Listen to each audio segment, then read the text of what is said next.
नमस्कार दोस्तों, target with Mrityunjay के यूट्यूब चैनल में आपका स्वागत है। दोस्तों, इस यूट्यूब चैनल पे इतिहास के संपूर्ण पाठ्यक्रम की चर्चा की जा रही है, वो भी टॉपिक वाइज। और जो भी टॉपिक की चर्चा की जा रही है उससे रिलेटेड जितने भी प्रश्न हैं उन सभी प्रश्नों का पोस्टमार्टम भी कर लिया जाता है। उसी क्रम में दोस्तों एक बहुत इंपॉर्टेंट आज हम लोग टॉपिक पर चर्चा करेंगे, रॉयल एशियाटिक सोसाइटी। और इससे लगातार यूजीसी नेट और यूपीएससी या और असिस्टेंट प्रोफेसर के एग्जाम में प्रश्न पूछे जा रहे हैं और लोग क्लीन बोल्ड हो रहे हैं। दोस्तों, हम लोग जानेंगे इस वीडियो में कि ऐतिहासिक सोसाइटी के पहले अध्यक्ष कौन थे और उन्होंने क्या क्या कार्य किए और उनसे क्या क्या प्रश्न पूछे गए हैं। जो इसके दूसरे अध्यक्ष बने कोलब्रुक से तो बहुत ही प्रश्न पूछे गए हैं, उन सभी प्रश्नों की चर्चा करेंगे। फिर दोस्तों हम देखेंगे कि विलियम जोन्स कौन थे। इन्होंने बहुत ज़्यादा काम किया गया है, लेकिन अभी एग्जाम में इनसे रिलेटेड कुछ ही आपको जो पिछले साल के क्वेश्चन बैंक हैं आप लोगों ने उसमें कुछ ही प्रश्नों को देखा होगा, लेकिन कुछ अन्य प्रश्न हैं जो एग्जाम में अदर अदर क्वेश्चन बैंक में पूछे गए हैं, उन सभी को यहाँ पे संकलित किया गया है। तो उन विलियम जोन से रिलेटेड जितने भी प्रश्न बन सकते हैं, चपरासी खलासी से लेके assistant professor TGT PGT net, सभी प्रश्नों की यहाँ पे चर्चा करेंगे। और दोस्तों ये जो कंटेंट है वो सभी एग्जाम को ध्यान में रखकर बनाया गया है। दोस्तों, आगे बढ़ने से पहले बस आपको इतना ही बताऊंगा कि डिस्क्रिप्शन में टेलीग्राम चैनल का लिंक दिया हुआ है, तो टेलीग्राम चैनल से आप लोग जरूर जुड़ें, क्योंकि वहाँ भी इतिहास संबंधित क्विज वगैरह चलती रहती है। और वीडियो पूरा जरूर देखिएगा। आप लोगों को इस वीडियो का मेरा परिचय, मेरा कंटेंट होगा, तो आप लोग जब कंटेंट देखेंगे तो आप लोग खुद कहेंगे कि इससे बाहर जाने की कोई भी प्रश्न पॉसिबिलिटी बनी नहीं रही है सर। तो दोस्तों सबसे पहले तो मैं यही चर्चा करता हूँ कि रॉयल एशियाटिक सोसाइटी। तो दोस्तों इसकी 3 जगह बेसिकली स्थापना हुई।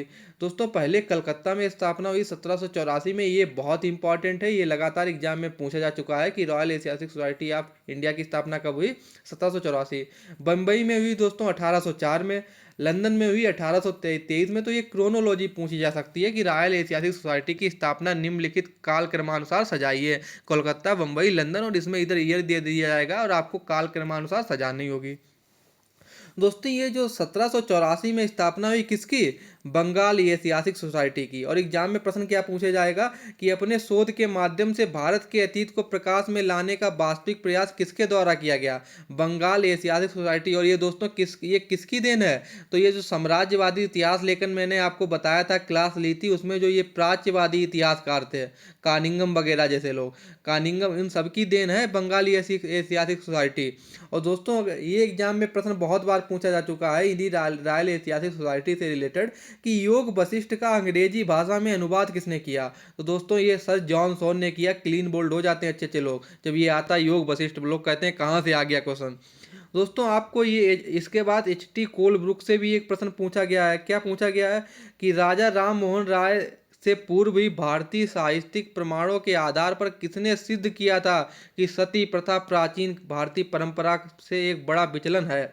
मतलब किसने यह सिद्ध किया था, राजा राम मोहन राय ने तो कहा ही था सती प्रथा प्राचीन भारतीय परंपराओं का एक बड़ा विचलन है। लेकिन इससे पहले एच.टी. कोलब्रुक ने यह बात कही थी। और एच.टी. कोलब्रुक की कौन कौन सी किताबें हैं, इनसे क्या क्या प्रश्न पूछे गए हैं, वो भी हम लोग अगली स्लाइड में चर्चा करेंगे। तो आपको ये याद रखना है।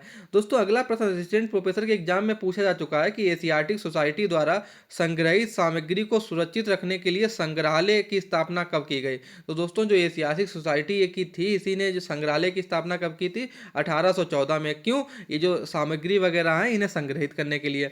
तो आपको इस स्लाइड में दोस्तों ये कालक्रम याद रखना है और ये 4-5 जो क्वेश्चन पूछे गए हैं इनको याद रखना है। आप इसका स्क्रीनशॉट लेना चाहते हैं तो ले सकते हैं। हम चर्चा करेंगे कि एच.टी. कोलब्रुक की कौन कौन सी किताबें और उनसे क्या क्या प्रश्न पूछे गए हैं।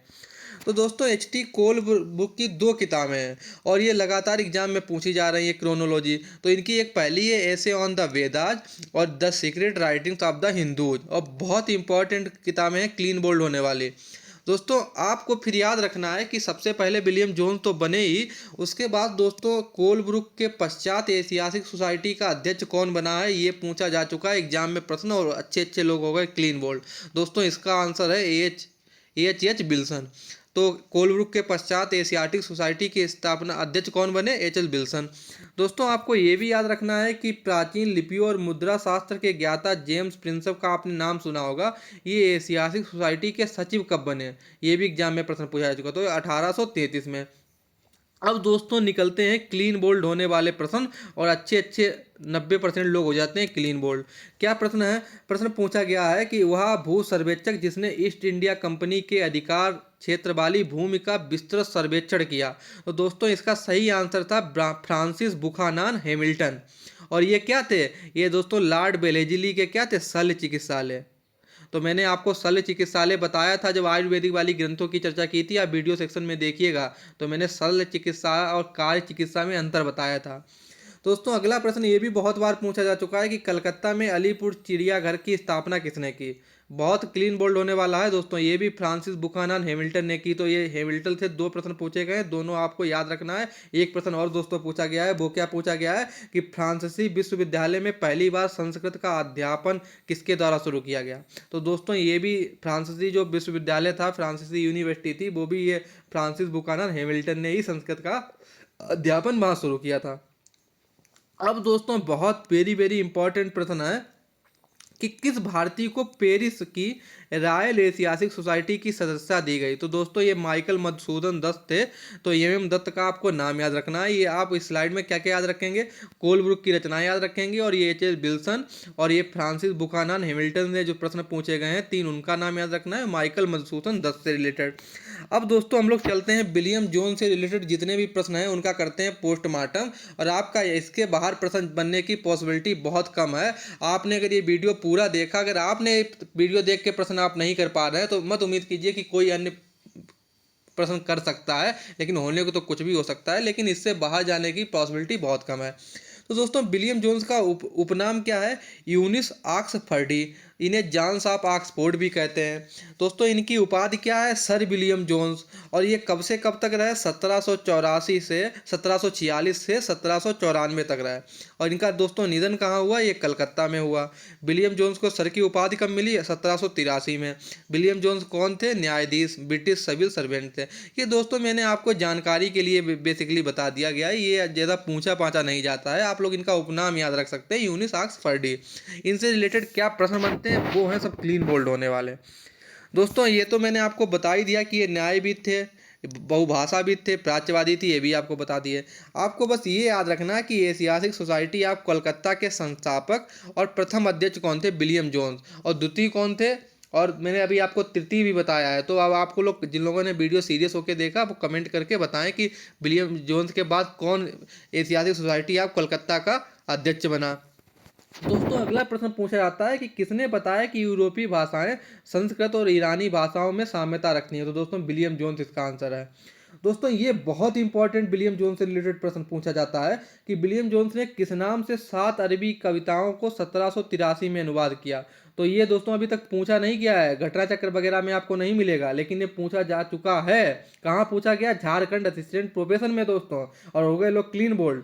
देखो विलियम जोन्स ने किस नाम से 7 अरबी कविताओं का 1783 में अनुवाद किया। तो दोस्तों मोलकात। तो मोलकात आपको नाम याद रखना है। दोस्तों आपको ये भी याद रखना है कि विलियम जोन्स द्वारा कानून पर कौन सी पुस्तक का प्रकाशन किया गया? On on the law of the बेल मेंटस। तो आपको ये किताब का याद रखना है कि ऑन द लॉ ऑफ बेल मेंटस। तो दोस्तों ये विलियम मेन से रिलेटेड जो 4 प्रश्न पूछे गए हैं आपको ये याद रखना है। आपको इसका स्क्रीनशॉट लेना चाहें ले सकते हैं। दोस्तों अगर वीडियो आपको अच्छा लगा तो लाइक करना ना भूलिएगा, ज़्यादा से ज़्यादा इस वीडियो को शेयर कीजिएगा। दोस्तों मैंने आपको ये तो बता ही दिया, ये किताब भी बता ही दी। उसके बाद दोस्तों अब चलता है क्लीन बोल्ड होने वाले प्रश्न, और बहुत आपको लॉजिकल और इजी भाषा में बताया जाएगा कि दोस्तों विलियम जोन्स ने अंग्रेजी भाषा में कौन कौन सी पुस्तकें अनुवादित की और इनकी क्रोनोलॉजी भी एग्जाम में पूछी जाती है। तो सबसे पहले इन्होंने अभिज्ञान शकुंतलम का अनुवाद किया अंग्रेजी में 1789 में। गीत गोविंद का अनुवाद किया है 1792 में। और इन्होंने दोस्तों लैला मजनू का भी फारसी ये जो था इसका भी इन्होंने अनुवाद किया था अंग्रेजी भाषा में। तो इन्होंने 3 किताबों का बेसिकली किया था। और विलियम जोन्स ने और क्या क्या इनकी उपलब्धियां थी? इन्होंने संस्कृत सीखी। किससे सीखी? Charles Wilkinson. बहुत इंपॉर्टेंट है, लोग अच्छे अच्छे क्लीन बोल्ड हो जाएंगे कि जब प्रश्न आएगा विलियम जोन्स ने संस्कृत भाषा किससे सीखी थी। क्योंकि जब ये पूछा जा सकता है कि अकबर ने नगाड़ा किससे सीखा था, तो ये प्रश्न क्यों नहीं पूछा जा सकता है कि विलियम जोन्स ने संस्कृत किससे सीखी, ये भी पूछा जा सकता है। दोस्तों आपको ये भी याद रखना है कि वेदों का अध्ययन किससे किया? राम लोचन ने। किससे किया? और दोस्तों अगर ये प्रश्न पूछा जाए विलियम जोन्स से कि हिंदू धर्मशास्त्र की शिक्षा किससे ली, जगन्नाथ पंचानन। तो इन्होंने संस्कृत किससे सीखी, चार्ल्स विल्किंसन से सीखी। वेदों का अध्ययन किससे सीखा, रामलोचन से सीखा। हिंदू धर्मशास्त्र की शिक्षा किससे ली, जगन्नाथ पंचानन से ली। जोन्स ने इन सभी का सहयोग से संस्कृत दोस्तों सीखी। अब दोस्तों कुछ और प्रश्न पूछे गए हैं विलियम जोन्स से एग्जाम में। क्या पूछे गए हैं कि विलियम जोन्स ने अरबी भाषा का ज्ञान कहाँ और किससे प्राप्त किया। तो दोस्तों ऑक्सफोर्ड में ही मिर्जा नामक सीरियावासी था, उससे इन्होंने विलियम जोन्स ने अरबी का ज्ञान प्राप्त किया। और दोस्तों एक बार ये प्रश्न पूछा जा चुका है कि जोन्स द्वारा अनुवादित कौन सी पुस्तक उनके मरणोपरांत प्रकाशित हुई। तो दोस्तों ये थी the institute of the Hindu law, और ये मनुस्मृति का दोस्तों अनुवाद है। लोग हो गए क्लीन बोल्ड। आपको ये याद रखना है बहुत ध्यान से।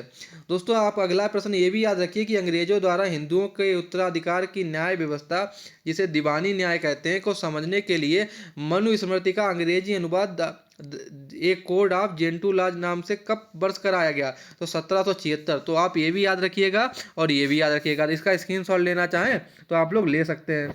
दोस्तों ये विलियम जोन्स से रिलेटेड जितने भी प्रश्न हो गए वो हम लोग आगे एक बार सुपर फास्ट रिवीजन भी कर लेते हैं, फिर मैं आपको कुछ अन्य बातें बताता हूँ। तो ये रॉयल ऐतिहासिक सोसाइटी की स्थापना देखी है, कोलब्रुक और जॉनसन से योग वशिष्ठ वाला प्रश्न देखा, एच टी कोलब्रुक की किताबें देखी हैं, ये जो बुखानन हैमिल्टन के प्रश्न पूछे गए हैं वो देखें, विलियम जोन्स से रिलेटेड जितने भी प्रश्न थे उनका पोस्टमार्टम किया गया, मुलाकात देखा गया, ऑन द लॉ ऑफ बेल मेंटेस देखा गया, ये विलियम जोन्स ये संस्थापक और अध्यक्ष थे ये देखा। और इसके बाद हम लोगों ने ये अभिज्ञान शकुंतलम, गीत गोविंद, लैला मजनू का इन्होंने अंग्रेजी में अनुवाद किया ये देखा। विलियम जोन्स ने संस्कृत और वेदों का अध्ययन, हिंदू धर्मशास्त्र की शिक्षा किससे ली वो देखा। और मनुस्मृति का नाम और कब प्रकाशित की गई ये देखा। दोस्तों आपको कंटेंट अच्छा लगा है तो जिन लोगों ने चैनल को नहीं सब्सक्राइब किया सब्सक्राइब कर दें, और इस वीडियो को लाइक करना ना भूलें, और इस चैनल को दोस्तों को भी ज़्यादा से ज़्यादा सजेस्ट करें। इससे मैं भी मोटिवेट होता हूँ कुछ नया करने की, फिर मैं सोचता हूँ। थैंक यू दोस्तों, फिर मिलेंगे किसी अन्य टॉपिक पे।